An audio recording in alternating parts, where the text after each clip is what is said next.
June 21st, 1911. Upon passing the Ambrose lightship, White Star's new liner, the Olympic, reduced speed as she entered the waters of New York Harbor for the first time. Before she could steam up the Hudson River to the White Star Line pier, they had to first stop at quarantine, anchoring off Staten Island. Here, doctors would inspect the passengers for any signs of illness or disease. If any was detected, they would be sent to one of two hospitals located on nearby Swinburne and Hoffman Islands. Fortunately, her stop here was brief, and she was given a clean bill of health. Her third-class passengers then disembarked, headed for Ellis Island for the routine inspection process, where their papers and health would be checked before being allowed entry into the United States. First and second-class passengers were given a quick inspection on board the ship, but had the privilege and luxury of disembarking straight at the pier, avoiding Ellis Island entirely. While she lay at anchor, press photographers went out in small steamers to capture the first photographs of the grand new liner in port. New Yorkers who were up early got a splendid view of her out in the harbor. As one reporter wrote, "The view of the liner at quarantine, as she loomed up off Staten Island, gave an impression of an immense bulk to observers.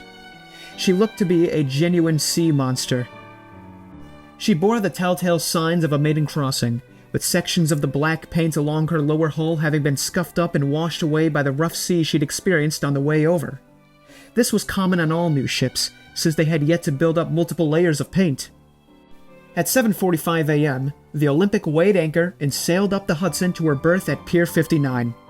She was escorted along the way by a fleet of local riverboats, all blasting their whistles and sirens to welcome the largest ship in the world.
Stewardess Violet Jessup still had fond and vivid memories of the arrival when she wrote in her memoir, decades later, "At last, the ship got her clean bill of health and proceeded majestically up the Hudson.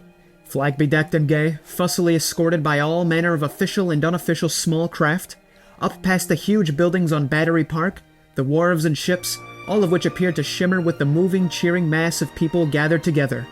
Not a window, however small, had but a little flag or handkerchief waving from it, as we slowly passed to the accompaniment of shrill hootings of greetings from everything afloat that had a whistle to blow."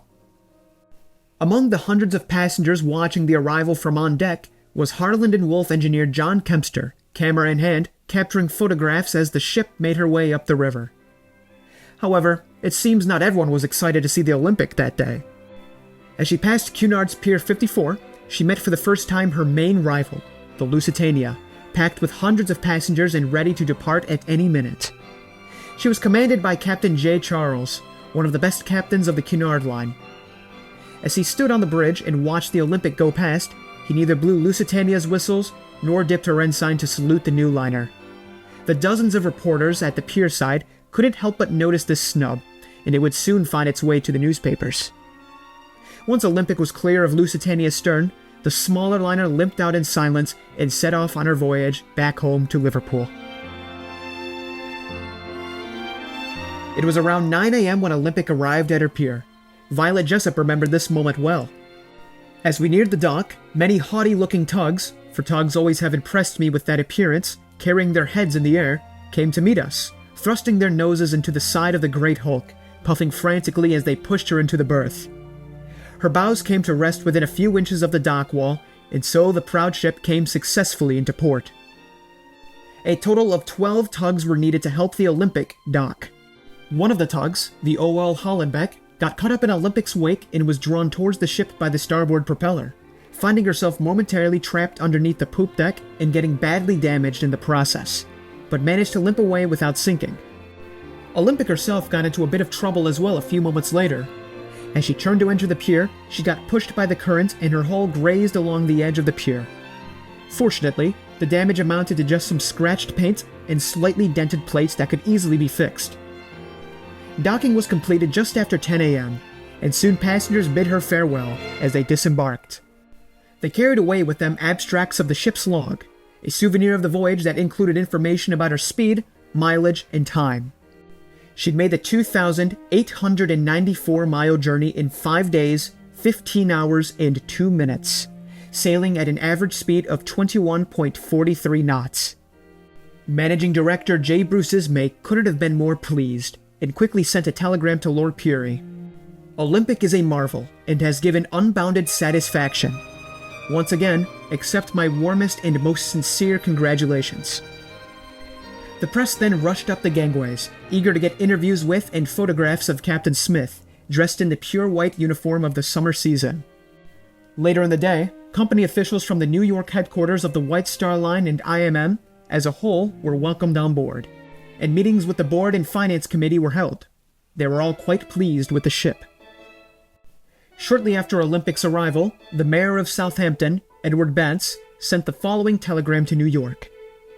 The mayor and his fellow townsmen of Southampton send greetings and congratulations to the mayor of his fellow citizens of New York upon the advent of the Olympic.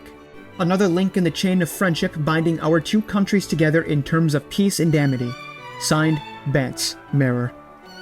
The mayor of New York, William Gaynor, quickly sent a reply back. The Olympic has arrived, and the mayor of New York returns his congratulations and those of the people of New York to you and your people. Someday, we will return the compliment by sending over to you a still bigger ship. Signed, W. Gaynor, Mayor. Olympic was later dressed in flags to celebrate her arrival, as was the Oceanic and Cedric, docked at either side of her.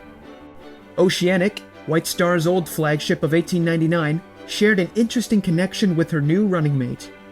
The White Star Line almost always ordered ships in pairs, but the Oceanic never got a sister. One had been planned and was to be named the Olympic. But White Star's uncertain circumstances at the turn of the century immediately following the purchase by IMM meant the construction of the ship was cancelled in June of 1902. But now, an Olympic had finally been built, and the future of the White Star Line couldn't have been greater.